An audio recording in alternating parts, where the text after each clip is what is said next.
Hello and welcome to the Nintendo Network, and let's be honest, the past few years it has been great to be a Mega Man fan. It all started in 2014 with Mega Man returning to the main stage in Super Smash Bros. For Wii U and 3DS.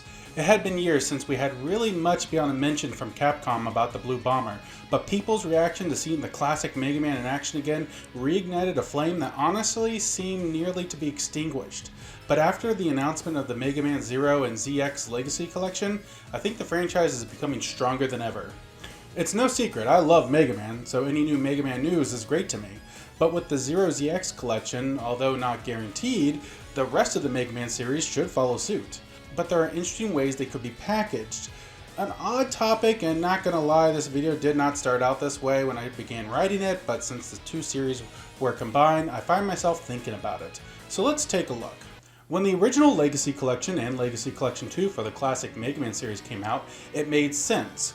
Remakes collections were becoming popular, and from the side of Capcom it involved very little work in comparison to a brand new game.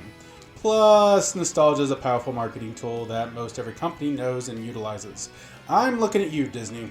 But even if Mega Man had been on hard times, throwing out the first 6 games and then later the last 4 in the series in another collection made sense. It was also not shocking that the X collections were announced. In the mass mindset, people know about Mega Man X, even though it was a new set of games set in the future from the classic series. Of course, you'll still run into people thinking Mega Man X is just the 10th game in the series, and that X is just Mega Man. But the point being, a lot of people know of the X games, and with the power of nostalgia, it can easily sell well. Which I think it did, but hard numbers are difficult to come by for the Legacy collections for some reason. But these outings from Mega Man's past must have made enough money to have Capcom realize there is still a market for these games. So we got 2018's Mega Man 11, which was a great game but really needed some sort of post-game support, but still a lot of fun. In 2019, there's a mobile Mega Man X game coming out. I mean, it's in beta testing, but still, it is Mega Man something.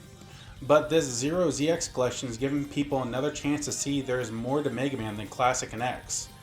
In fact, the storyline that spans from Classic to X continues into Zero and then ZX, just many years in the future.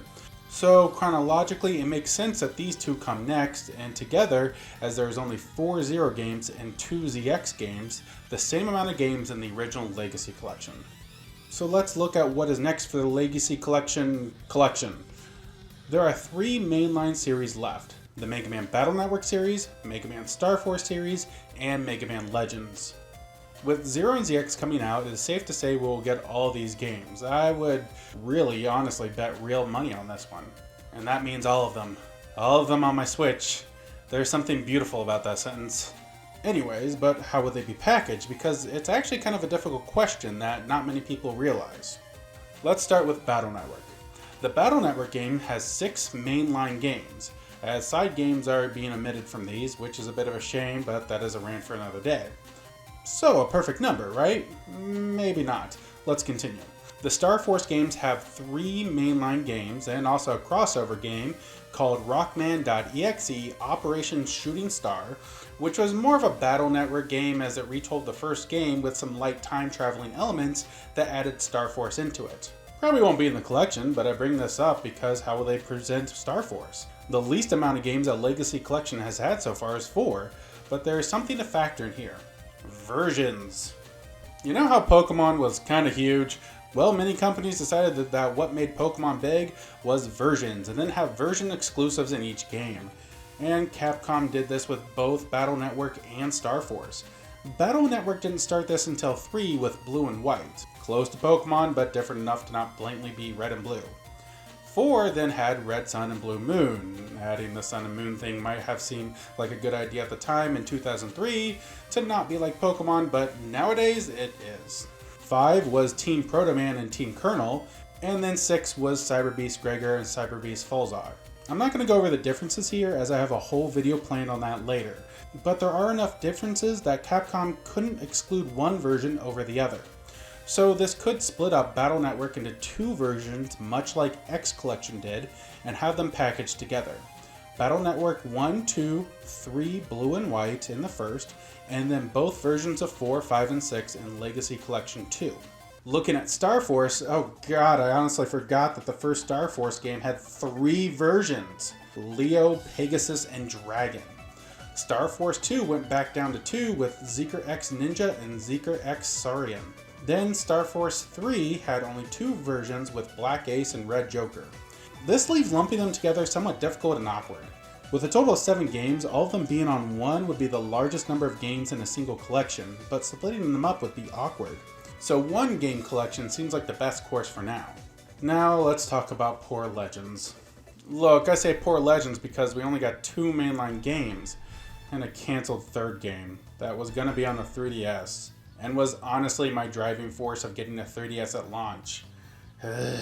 Anyways, having a collection with 2 games is sort of odd. I mean, it's doable, and I feel like it would sell, and then everyone could know the pain of the cliffhanger from Legends 2. But, and at first for the collections, maybe they could add a side game. The Misadventures of Tron Bonne was a side game between Legends 1 and 2, and could help pad out Legends collection.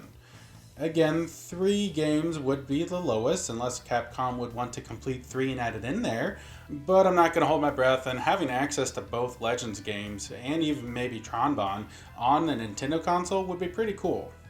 The past few years have been a huge resurgence for the Mega Man brand, with many little hints at a possible X9, and even seeing how the other collections do, even beyond that. Classic 12? And heck, I joked about it a bit, but they could revive Legends 3, and even the more recently discovered Star Force 4 that was shelved early in development.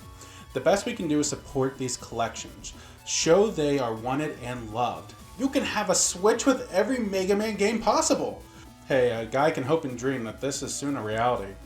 Just need them to get the collections out a little bit quicker, because it does seem to take them a long time in between them. So I plead the Capcom to maybe 1 a year. You could do 2. I don't think anyone would complain. I would love to be playing Mega Man Battle Network 1 through 6 by Christmas, please. Anyways, thank you for tuning into the Nintendo Network. What Mega Man game is your favorite? Let me know in the comments below. If you like this, make sure to hit that like button, subscribe, and maybe even consider helping me out on Patreon. As always, this is the Nintendo Network, signing off.